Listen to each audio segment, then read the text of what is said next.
ബോംബെ പോയപ്പോ എന്നെ കെട്ടിപ്പിടിച്ച് അദ്ദേഹം ഫോട്ടോ എടുത്തിട്ട് ഞാൻ അദ്ദേഹത്തോട് പറഞ്ഞു, സാറേ ഞാൻ ബിസിനസ് ചെയ്യും. അന്ന് സ്ത്രീകളൊക്കെ കടന്നു വരുന്നത് കുറച്ച് മടിച്ചാ. കാരണം ഇതിനൊരു ഓഫീസില്ല അല്ലേ, ഇത് എന്താ പറയുന്നത് നമുക്ക് അറിയില്ല. സ്ത്രീകളൊക്കെ പുറത്തേക്ക് ഇറങ്ങുമ്പോ എന്തുവരും ചർച്ച, എവിടെയാ പോയത്, കുറെ ദിവസമായില്ല കാണാത്തത്, എന്തിനാ 2 ദിവസം വയനാട്ടിൽ പോയത്, ആരോടെ ചോദിച്ചത് അമ്മയോട്. അപ്പൊ എന്റെ അമ്മക്കും ആശങ്ക. പക്ഷേ ഞാൻ എന്റെ മനസ്സിൽ കുറിച്ചിട്ടു, സത്യം മാഷ് പറഞ്ഞാലൊക്കെ ഒരു ദിവസം നിങ്ങളുടെ മുന്നിലേക്ക് ഞാൻ വരും. അത് വിജയിച്ചുകൊണ്ട് എന്നെ കുറ്റപ്പെടുത്തി എന്റെ അമ്മയോട് എന്നെ കുറ്റം പറയുന്ന മുഴുവൻ ആളുകളുടെ മുന്നിൽ ഒരു ദിവസം തീരുമാനം ഞാൻ എടുക്കും. അതിന്റെ പേരാണ് ചങ്കൂറ്റം.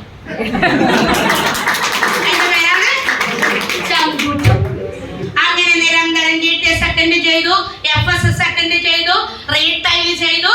അങ്ങനെ പോകുന്ന സമയത്ത് എന്റെ വീട്ടിൽ ഞാൻ ഇല്ലാത്ത സമയത്ത് എന്റെ തൊട്ടടുത്ത വീട്ടുകാരൊക്കെ വന്ന് എന്റെ അമ്മയോട് പറയും, എന്റെ തമ്പായിട്ട്, എന്റെ അമ്മയുടെ പേര് തമ്പായിന്ന, കണ്ണൂരുകാർക്ക് ആ പേരുണ്ടോ നടക്കാറില്ല, ആടെ തമ്പായിന്ന. ആ അമ്മയോട് പറയും, നിങ്ങളുടെ മകളെ നിങ്ങൾ എങ്ങനെ ഇങ്ങനെ വിട്ടത്, ഒരു ജോലി ഇല്ലത് കളഞ്ഞിട്ട് പോയാൽ കുറച്ച് കഴിയുമ്പോ ഫാനിൽ കെട്ടി തൂങ്ങേണ്ട അവസ്ഥ വരും. ഇപ്പൊ എന്റെ അമ്മ വീട്ടിലേക്ക് റീറ്റെയിലൊക്കെ ചെയ്ത് വരുമ്പോ അമ്മയുടെ മുഖം വീർപ്പിച്ചിരിക്കുന്നു.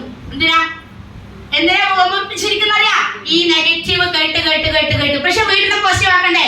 അങ്ങനെ ഒരു ദിവസം ഞങ്ങളുടെ പയ്യന്നൂര് ഞങ്ങളുടെ എല്ലാ സ്വപ്നങ്ങളുടെ രാജകുമാരനായിട്ടുള്ള ഗ്ലോബൽ ടീ കോർഡിനേറ്റർ ശ്രീജിത്ത് കണ്ണൂരം എന്ന് പറയുന്ന മഹാനായ വ്യക്തി പയ്യന്നൂരിൽ വന്ന് ഞങ്ങളോട് പറഞ്ഞു, ഞങ്ങൾ പരാതി പറഞ്ഞു, സാറേ ആരും കേൾക്കുന്നില്ല, സാറേ ആരും വാങ്ങുന്നില്ല എന്ന് പറഞ്ഞപ്പോ അദ്ദേഹം പറഞ്ഞു, നിങ്ങൾ എടുത്ത തീരുമാനത്തിൽ നിങ്ങൾ ഉറച്ചു നിന്ന് നിങ്ങൾ സ്വപ്നം കാണാൻ പഠിക്കൂ, നിങ്ങൾ ലക്ഷ്യം കാണാൻ പഠിക്കൂ.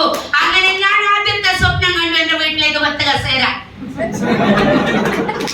അന്ന് കയ്യില്ലാത്ത 2 കസേരയും ഒരു മരത്തിന്റെ സ്റ്റൂളും എന്റെ വീട്ടിലെ ഫർണിച്ചർ.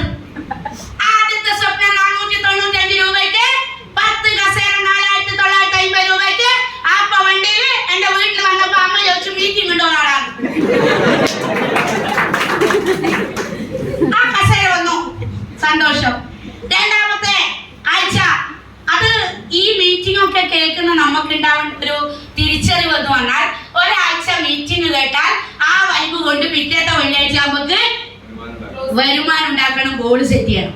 ആദ്യത്തെ ആഴ്ച കസേര വാങ്ങി, രണ്ടാമത്തെ ആഴ്ച ടീപ്പോയി വാങ്ങി, മൂന്നാമത്തെ ആഴ്ച അത് കഴിഞ്ഞപ്പോ എന്റെ നാട്ടിലെ എക്സസ് എന്ന് പറഞ്ഞൊരു ഫർണിച്ചർ കാര്യമുണ്ട്. അവിടെ പോയിട്ട് ഞാൻ ആ സതീശനോട് പറഞ്ഞു, സതീശ ആഴ്ചക്ക് പൈസ തരാം, ഒന്ന് ചേരാനാവില്ലല്ലോ സാറേ അന്നേരൊന്നും. ഞാൻ ആഴ്ചക്ക് ഇനി എനിക്കൊരു ഷെൽഫ് തരണം. അവൻ 1200 രൂപ കൊടുത്തിട്ട് 7000 രൂപയുടെ ഷെൽഫ് തന്നു. മൂന്നാമത്തെ ഗോള് 7000 രൂപയുടെ. ആദ്യം എന്റെ വീട്ടിൽ തുണി വെക്കാനില്ല, തുണിയൊന്നുമില്ല, കുറച്ച് തുണികളുള്ളൂ. ആ തുണി വെക്കാൻ മൂന്നാമത്തെ ഗോള് സെറ്റ് ചെയ്തു. ഗോള് എന്ത് ഷെൽഫ്. ഇന്ന് 7 ഷെൽഫ് എന്റെ വീട്ടിലുണ്ട്, ഒന്ന് കൈയടിച്ച്. ആ ഒരു ഷെൽഫ് വാങ്ങാൻ 1200 രൂപ കൊടുത്തിട്ട് ഇൻസ്റ്റാൾമെന്റ് വ്യവസ്ഥയിൽ വന്നു. അത് കഴിഞ്ഞ് ഷെൽഫ് വന്നു. അത് കഴിഞ്ഞ് ഞാൻ വാങ്ങിയത് സ്മാർട്ട് ഫോൺ ആയിരുന്നു. ഒരു 11,200 രൂപയുടെ വിവോയുടെ ഒരു ഫോണ്. അടുത്ത ഗോൾ സെറ്റ് ചെയ്ത്. എന്തിനറിയാ, ഈ ബിസിനസ്സിൽ നമുക്ക് എന്ത് വേണം, ഒരു സ്മാർട്ട് ഫോൺ വേണം അല്ലേ. ഷോപ്പുള്ളവര് കച്ചവടക്കാർ കച്ചവടം ചെയ്യുന്നത് സാധനം വിറ്റിട്ടാണ്. പക്ഷെ നമ്മൾ ഇവിടെ കച്ചവടം ചെയ്യുന്നത് ആപ്പ് വിറ്റിട്ടാണ്. ചിലരൊക്കെ സാധനം നിങ്ങൾ ആപ്പ് വിറ്റാ മതി അല്ലേ. ഇന്ന് 100 കണക്കിന് ആളുകളുടെ ഫോണിൽ ആപ്പ് ഉണ്ട്. അങ്ങനെ ആ ആപ്പ് എനിക്കും കിട്ടി. അതിൽ ഞാൻ ആദ്യമായിട്ട് എന്റെ ആപ്പൊക്കെ തുറന്നപ്പോ സുലോചന അല്ലെങ്കിൽ അതിന്റെ ID നമ്പറൊക്കെ എനിക്ക് കാണാൻ സാധിച്ചു. അന്ന് മുതൽ ബിസിനസ് എന്താണെന്ന് എനിക്ക് പഠിക്കാൻ സാധിച്ചു. അത് കഴിഞ്ഞ് ഞാൻ എന്റെ വീടിന്റെ അടുത്തുള്ള ഒരു പപ്പേടിയുടെ വീടുണ്ട്, പത്മാവതി ചേച്ചിയുടെ 3 മക്കൾ ദുബായിലാണ്. ഇപ്പൊ നമ്മുടെ എന്താ പറയാ ഉസ്താദ് സാറ് പറഞ്ഞ പോലെ, കാരണം 1000 എന്ന 3 പൂജ, അതിനപ്പുറത്തേക്കുള്ള പൂജ ഒന്നും നമുക്കറിയില്ല, 1000ന്റെ പൂജയെ അറിയില്ലും. പക്ഷേ അന്ന് ആ പത്മാദേവിയുടെ വീട്ടിലെ 3 മക്കളും ദുബായിൽ നിന്ന് വന്നപ്പോ ഒരു മോൻ പയ്യന്നൂര് പോയിട്ട് ഒരു അടുപ്പ് മേടിച്ചിട്ട് വന്നു. എന്റെ വീട്ടിൽ അതുവരെ 3 കല്ലിലെ അടുപ്പ്, അവരുടെ വീട്ടിൽ 3 കല്ലിലെ അടുപ്പ്. ആ അടുപ്പിൽ വിറക് കത്തിച്ചിട്ടാണ് ഭക്ഷണം ഉണ്ടാക്കുന്നത്, ഞങ്ങളുടെ വീട്ടിലും അതെ. പക്ഷെ ഈ മോൻ ഗൾഫിൽ നിന്ന് വന്നപ്പോ ആ വീട്ടിൽ അടുപ്പ് കത്തിക്കാതെ അല്ലെങ്കിൽ 3 കല്ലിൽ കത്തിക്കാതെ ഒരു അടുപ്പ് വന്നു. അടുപ്പിന്റെ പേരറിയില്ലേ, എന്താ, ഗ്യാസ് അടുപ്പ്. 3 ബർണറില്ലേ. അമ്മ പറഞ്ഞേ, നീ പോയൊക്കെ പപ്പാതിന്റെ വീട്ടിലൊരു സാധനം വന്നിട്ട് ഒന്നിനെ കൊണ്ട് ടിഷ്യൂ നടിച്ച കത്തോ വായിലെ മാത്രം ചായ വെച്ചാൽ 1 മിനിറ്റ് കൊണ്ട് നടക്കും. ഇപ്പൊ ഞാൻ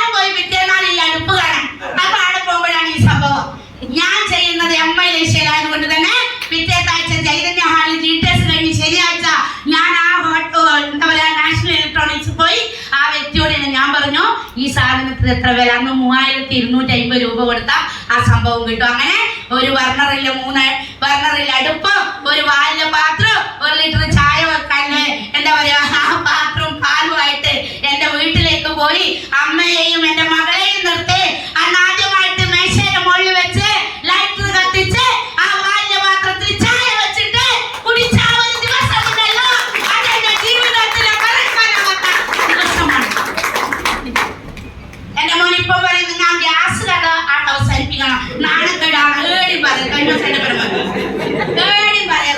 നാണക്കേടാണ്. അങ്ങനെ ഗ്യാസ് അടുപ്പ് വന്നു, കുക്കർ വന്നു, കുക്കറിന്റെ അവിടെ വെക്കണം.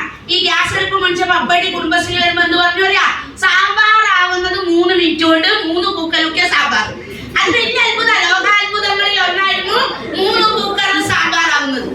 അങ്ങനെ ആ വീട്ടിൽ പോയി നോക്കിയപ്പോൾ 3 കുക്ക് സാമ്പാർ, അതിന്റെ പേരാണ് കുക്കർ. അങ്ങനെ അടുത്ത പോലെ 5 എന്താ പറയാ ലിറ്ററിന്റെയോ 3 ലിറ്ററിന്റെയോ കുക്കർ വാങ്ങി. ആ കുക്കറിൽ നിന്നുണ്ടാക്കിയ സാമ്പാർ എന്റെ ജീവിതത്തിലെ ഒരു 3